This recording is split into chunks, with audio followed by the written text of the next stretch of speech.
Welcome, listeners, to Around the Console. We're here this week with just the four of us. I had to count that on my fingers if anyone's seen on YouTube.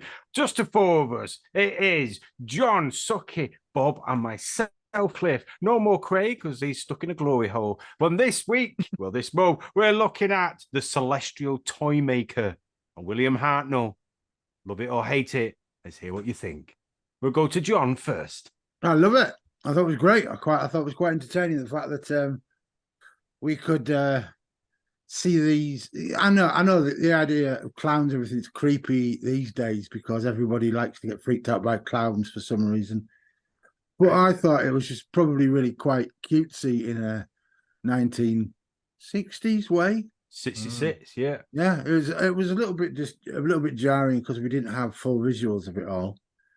But what we did have was quite easy to follow. Although, to be fair, I would prefer it if we didn't have incomplete episodes to review in future. But that's just me. I mean, that's just me. I don't know. But it was, I liked it. I thought the antagonist, the Celestial Toymaker himself, was really good. Yeah. He's a famous fellow, and I can't remember his name. Michael Gough. Yeah, he was really good, and he was he was quite sinister. Although the plot did leave something to be desired in terms of making sense. But other than that, yeah, I'm pretty positive about it. A good thumbs up. It's a reasonable thumbs up for me, yeah. Yeah. Sucky? No, I've always hated this story, and I still don't like this story. It's just overlong. Not mixing your words then, are you? It's too much padding. It's just drags in places. The characters aren't interesting. Vicky and Stephen are not Vic, Dodo and Stephen. They seem to the only ones that seem to carry the episode. Hartnell wasn't there to really bring it up a notch, and I just don't like this story. So his hand was thumbs down then. I think it's a bit of thumbs down there. Wasn't his hand just there, a bit? I think there was a lot of thumbs down. And a whole hand and my toes. I mean, I've had to take my socks and shoes off. Well, yeah, we've got grumpy Sucky tonight. Someone's just woken up. Yeah, somebody just woken up. Wrong side of bed. Bob, what do you think? Just a lot of noise, wasn't it? It was hard work. I'll be honest. I even tried to read the Target novel, which is very short. There's two things that I love about it: the beginning, like the first episode's all right, and the final sort of 10 minutes. Michael Gough's great, but as to what is going on in the middle, no idea. Potentially though, a brilliant idea, a fantastic enemy. So it's exciting for the new specials that are coming out, which is why we're reviewing this.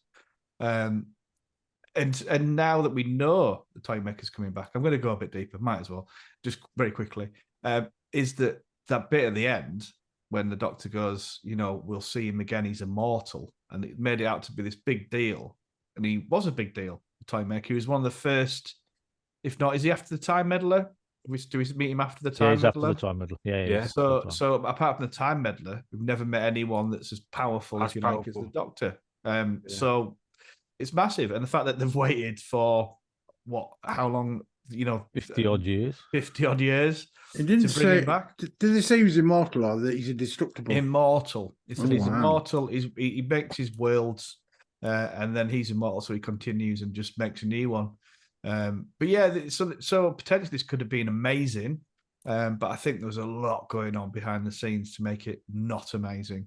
Because it's written by Brian Hales as well, who did the Ice Warriors, and the Ice Warriors stuff, well, particularly Seeds of Death, is good. Okay, I'll take this as a pinch of salt there, Bob. Brian Hales usually puts scripts in, and then other people have to work on them a lot. Just to get the show. He did write Seeds of Death, though, didn't he? What's that? Sorry, he did write Seeds of Death, didn't he, Brian Hales?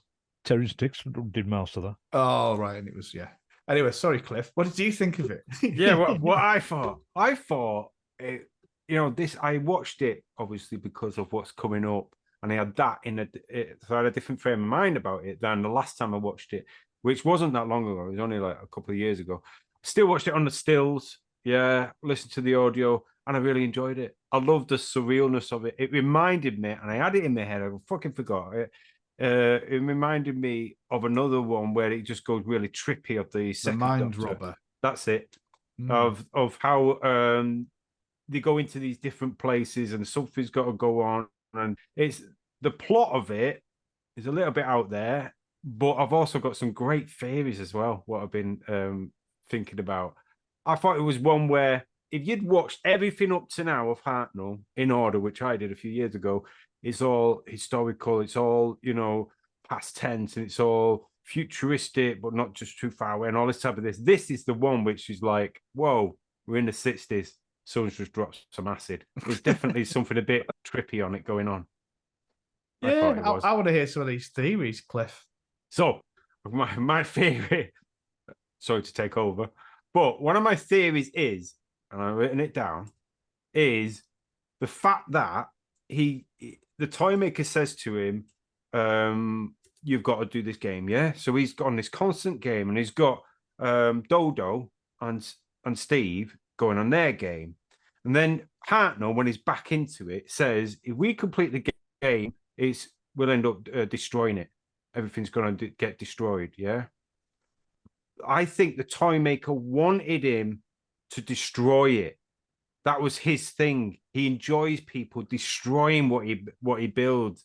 And I think this will give us a little taste of what's coming into the next one, because he continuously wants to build, wants to mess, but he doesn't want to be the person who actually presses the button. I tell you what is a good one is the fact that if he's made Earth from the very beginning, yeah, and he's just come out, because he does say at the end he's bored of this world. And he wants, and he's bored of the people, and that's why he wants. But he wants the Doctor to be destroyed as well, because I think basically the Doctor, like he met him before, but the Doctor managed to escape, and he didn't play his game, so he's very annoyed with the Doctor. So this was very much a revenge mission, which I like the setup of this episode because it's based on that. It's one of those situations where there's a seed being put into play like 50, 60 years ago. That at any point, a writer could have thought, right, let's go with this. And now they've got a showrunner that's actually going to do that. And it's going to pay dividends, hopefully. Well, I got one. Oh, sorry, I got one more theory. Sorry, Suki. Can I just say it? Right now, this one is a bit far out. But it might be true. If it's true, then fucking hell. Right. The next Russell T Davies proper season with the new guy, he's calling it a season 1 because he's saying it's scrapping it. He's back to season 1, isn't it? Whether it's this theory is that it's because it's connected to Disney and all this type of whatever. Right. What if everything after David Tennant was under the guise of the Celestial Toymaker? And that's why David Tennant's backing it, because it's that bridging point. That means everything happened afterwards was part of the Celestial Toymaker. There would have to be a link or a reason in the canon for Tennant Doctor to have been able to be that's the line. Yeah. Unless we see. But the line is always the point where he dies, isn't it? So that is a great point to go. This is it. So what you're saying is that Tennant dies at the end of the specials, and Shooty is a brand new one. Just because Russell T Davies has gone, fucking hell, there's loads of different things going on. I can't do it. Tennant's Doctor is not he's not. Oh God, how do you say this? His number is 14, isn't it? Yeah, it's 14. So he's legitimate new Doctor. Just looks that way. We don't know that yet for a fact. Well, he has been said in all the press releases, and Russell has himself. And Russell T Davies is fantastic at just lying. Yeah, I know, but as soon as you started on that route, Bob, then we might as well stop speculating altogether. No, I mean, like it's feasible. Cliff is what I'm saying. That theory is feasible. Or has some connection with everything that's gone on since then. Therefore, that's why Tennant's back. Yeah, because there's got to be a reason why it's Tennant that's back specifically. If this is a Toymaker story, maybe he's been playing with different things. Maybe that's why we're going to get companions where they've been hush about. Maybe Rory, maybe all these do come in it because they was allowed to once this Toymaker thing starts. I like the idea of the Celestial Toymaker being like the Earth is his toy that he made. I think that's a great. It got out of hand because he got so bored in the past that he's working it out that he's more complex. Once you watch this one, and hopefully anybody who's listening to this, do watch it. Do struggle through it. The stills. I think you can read it, but it just opens the door to so much possibilities. He's badass, this guy. How he's never been used again is unbelievable. It does now. It does now. I think my frustration with it as well is that there's potential of brilliance there, which will hopefully be delivered in the specials. But at the time, the brilliance wasn't there because they were trying to get rid of Hartnell. This was what the episode, they hadn't thought of regeneration at this point. Yeah. This was the bit where they were going to bring him back as a different actor because he was invisible. Plus he was ill, wasn't it? They gave him 2 weeks off. Yeah, and again he was ill, which had been happening a bit because his health was declining, sadly. But there's a lot going on behind the scenes with this one, which is why it is a bit just Stephen and Dodo running around with a load of nonsense for most. I don't mind that though, because Dodo has got one of those 60s bras on, dead pointy. It's like you could tune in the radio with it. It's amazing what steps will let a girl get away with it on. She's got potty boobs. Yeah, everything. Yeah. But I love the fact it's giving you the opportunity to theorize about it. Of what's going to happen. If we were viewing this and we didn't know the Toymaker was coming back into these new episodes of Doctor Who, it'd still be quite a good premise, but delivery to me, part of episode 1 and the last bit of episode 4, and it's hard to tell because we're watching stills, but it's just a lot of noise. Also, I did review this one not knowing that this is the whole point of this was that the Chupacabra one was going to be Toymaker based. I didn't know that. So for me, it was just like you dropped me to watch this bloody 4-part.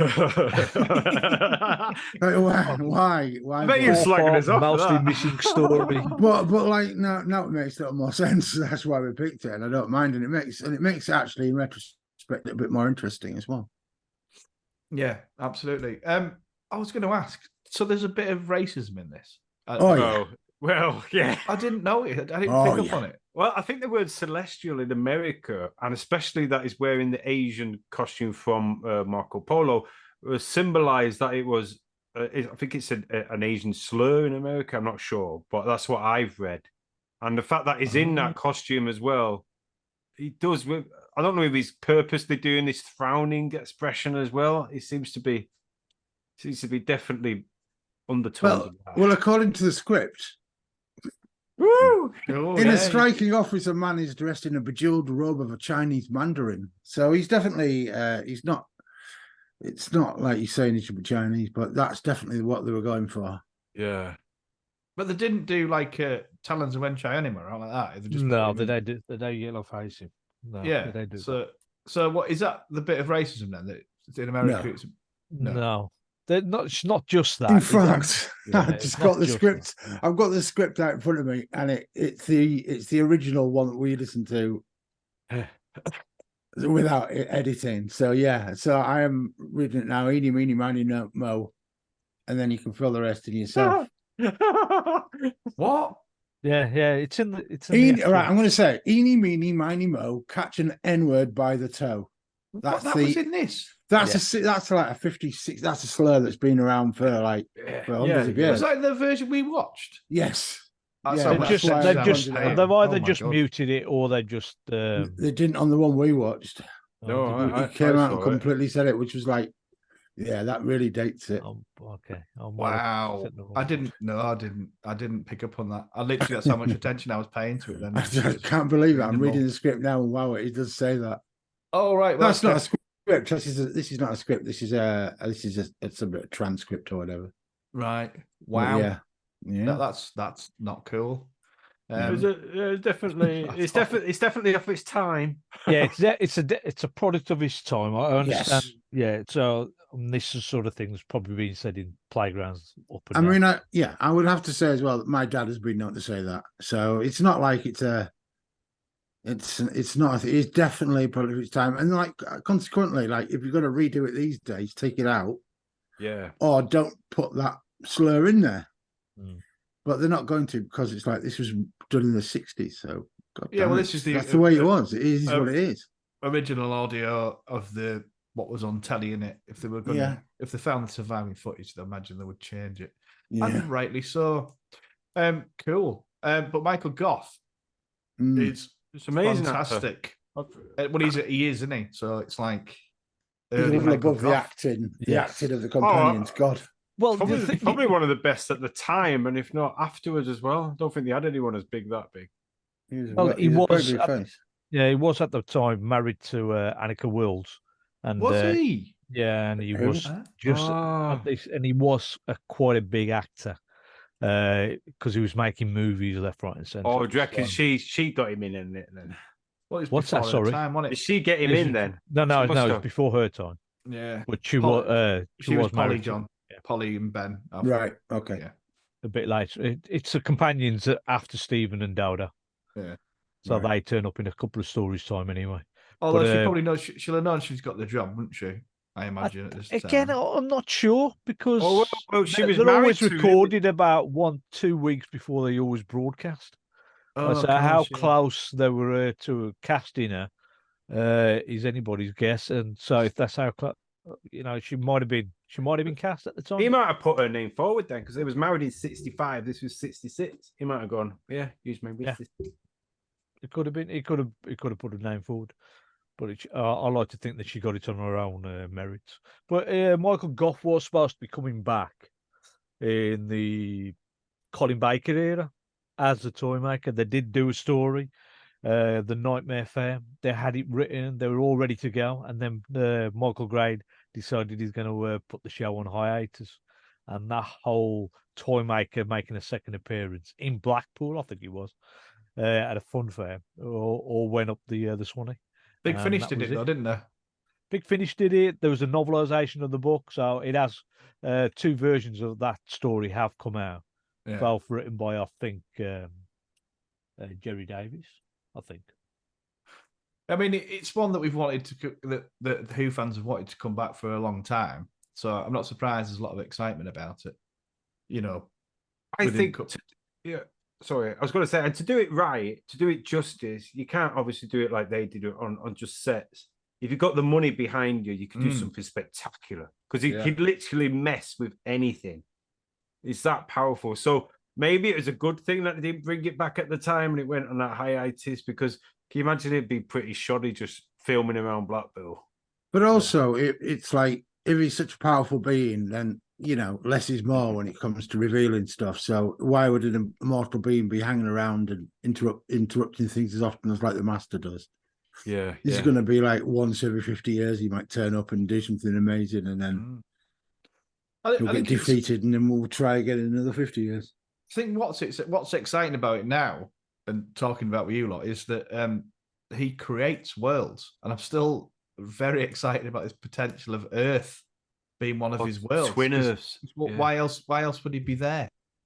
Like he doesn't go anywhere apart from his world. He can't. He has to stay on his and world. Also, when you think about it, the Doctor Who's recently have been getting more and more peril every time. So it's like everything must be at stake. And it stands to reason at the start of a tenure that they're going to put the Earth might be destroyed kind of thing. Yeah. Might happen. Oh, they can't just have a simple, sensible story. Yeah. This is a threat. This is a threat to the whole universe all of a sudden that only certain people in a TARDIS can fix. Yeah, but the Toymaker doesn't just only make worlds, he makes universes. He makes whole universes. From the way it was said in the story, this original story, he ain't just making a planet, he makes a whole universe. So if he was to just create one planet, which was the Earth, and then just use that as a planet. Oh, what about Gallifrey? What if Gallifrey was? And then you've got to incorporate... Sorry, Gallifrey. That's right.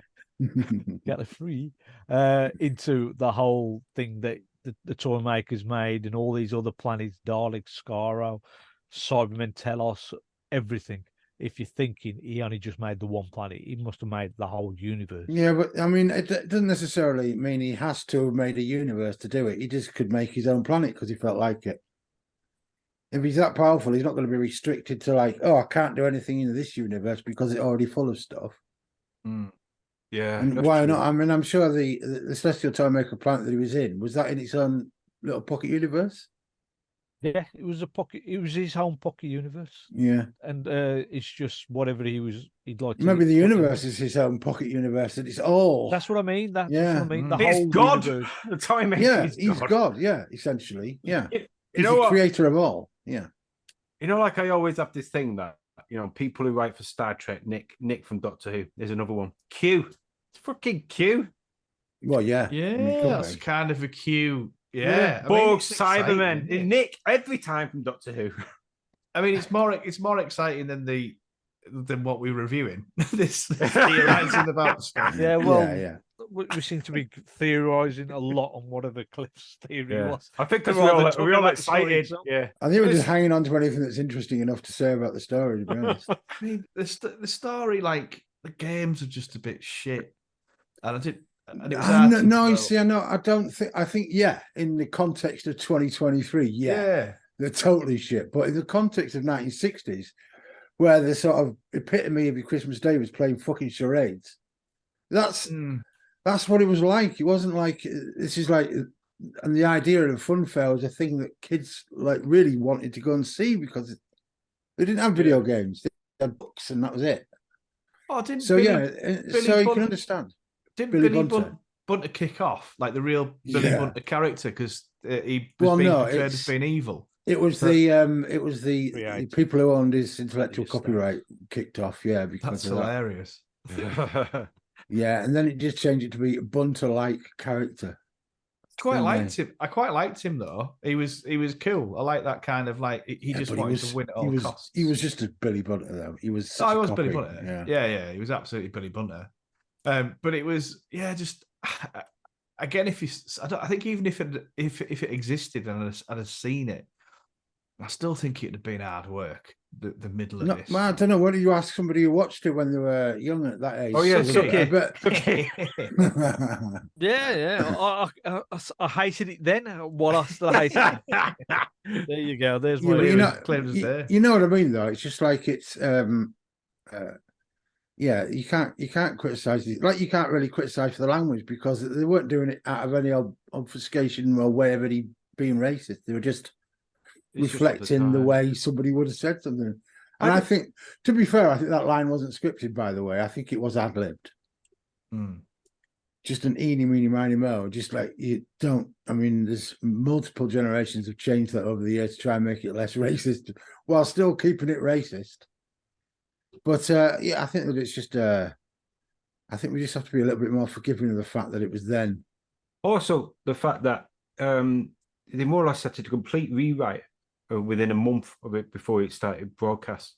Because initially, the plan was to utilize some characters from a play called George and Margaret, which was written by this guy from the BBC. He gave him rights to use it, and he was going to utilize these characters in the story. But a month before, he pulled out and said, "You can't use my characters." So they had to do a complete rewrite quickly to justify these episodes. And then was obviously going to be the Toymaker though.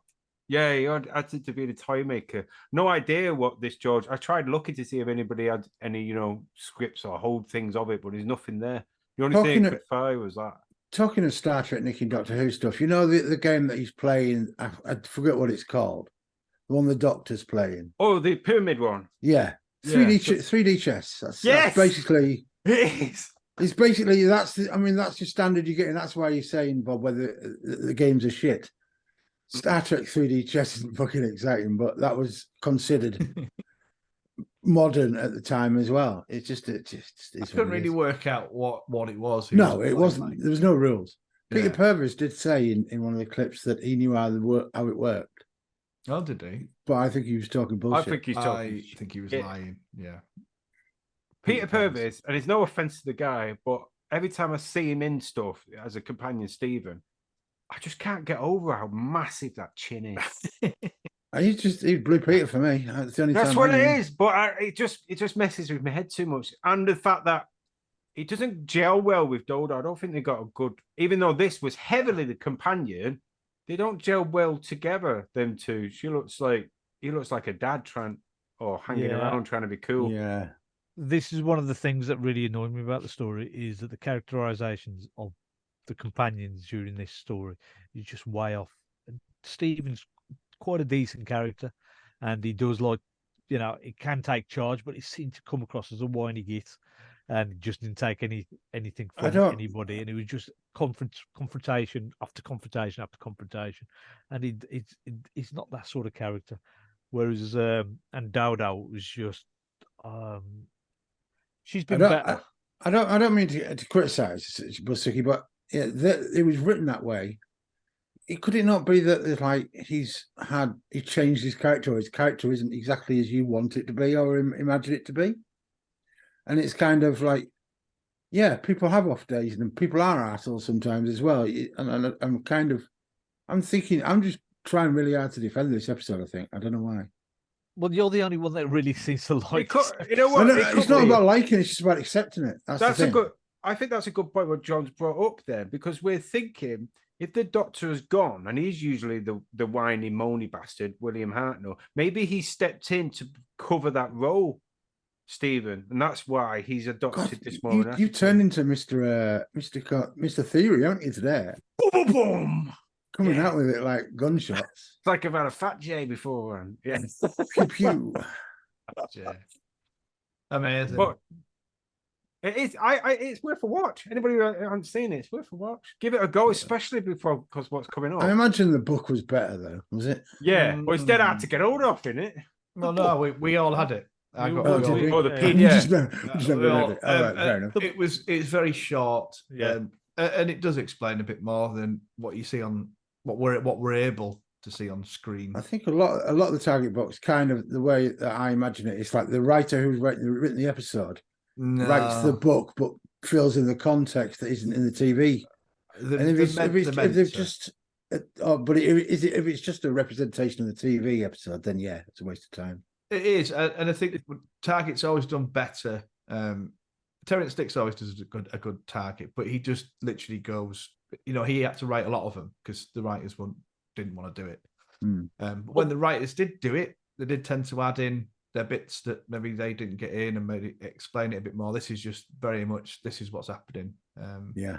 This was a sort of run-of-the-mill Target book, and it was written by the person that was script edited the story back in the day. Right, so this is Jerry Davies, and the other person that got the title on was Alison Benjamin. And apparently she was like Jerry Davies' girlfriend at the time, so she really had no input, but she had her name put onto the book. But the book, I read the book when we started this, and it took me like an hour and a half, 2 hours just to quickly run through it, and that was it. It was simple, easy. Yeah. And it's like basically just there's not much change from the original story that you see on the telly. The nursery rhyme, that's not. It gets cut short, so that it is in there, but it just gets cut short before it gets to the second line of the actual the rhyme. Like, yeah. All in all, so we have a go around the table. Yeah, can do.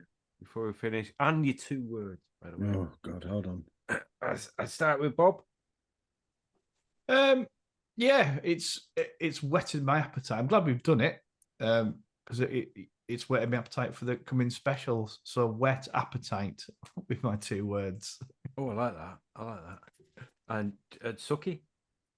I had to review this, as I did say to you guys a couple of years ago for another podcast. With your friends? You all jumped on me, But and I hated it then, and it's not really gone up in my estimation. But now that the Toymaker is coming back, I've got to think this is.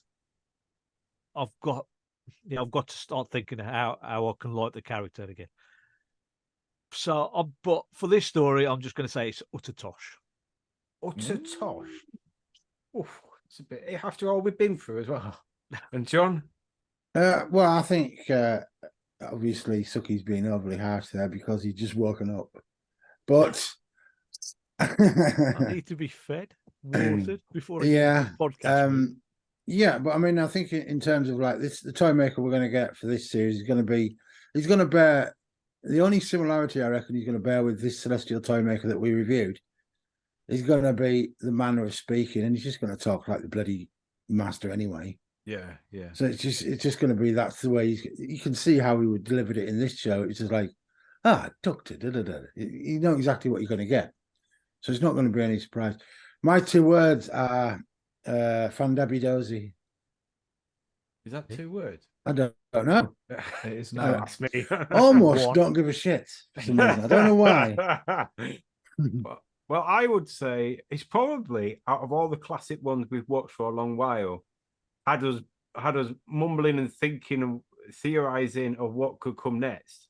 And because of how surreal it is, I thought it was just a great one to have a look at, a great one to watch. And I would highly recommend it. It is a struggle, don't get me wrong, to get through, but put up with it. And my 2 words is pointy dodo. Toto, wow. And I'm going to pick our next. No, We're not Cliff. going to pick our next. I'll tell you why. Because we've got loads going on. We have. In this month of 60th-ness. We have. Shall I tell you what we've got going on? Yeah. For your diary? Nah, fuck it, can't be asked. Bob knows. No, Bob. Well, we've got potentially our next episode will be on the 23rd of November, and it'll be an episode of people sending audio in of why they love Doctor Who, a celebration. Hopefully you lot will chip in with 1 or 2, but we've got some cool people coming on that. We've got Joe Lidster, we've got Dwayne Bunny, we've got Mark Atkinson, we'll have hopefully you lot and some other people chipping in with why they love Doctor Who and what it personally means to them, and just a little celebration from everyone on a personal and audio level. And then quickly followed by a review of the Star Beast. Is it called Star Beast? Yeah, the Star next Beast. episode of New Doctor Who with David Tennant and Catherine Tate. Star Beast. It's called the Star Beast. I thought I read that sounds something. like I thought there's something different. It was in the like There's the Star Beast, the Giggle, and there's something else. The Blue Yonder. Blue Yonder. Yeah. So. Oh, so the reveal this week was for Chuty's first episode. No. No. Shoot first. Oh, yes. No. Shoot first episode at Christmas. The church on Ruby, whatever street, Ruby Lane. So that'll be the next 3 at the end of the month. So you've got the 3 new tenants. Then we'll have a couple of weeks off, and then Bosch Christmas. And then at Christmas we'll do a little dice roll and pick some new stuff in between then and Shooty's first season starting. So there's a lot going on. There's a lot going on. And we've got the Whoniverse and the Whoniverse. Whoniverse stuff. We've got we'll be dropping stuff in celebration of this fantastic television show over this coming couple of months, that's for sure. So just keep subscribed to whatever people do, like stuff or whatever, I don't know. Yeah. Socialize it. No idea what people do. But yeah, just get on board and that. It's good. It's good. And I thank you to listen to everything that's coming up. Don't forget, put it in your diary, subscribe, press the bell, everything. Watch us on YouTube, Spotify, everything. We're everywhere. We're underneath your pillow. And until that note, bye for now. Bye.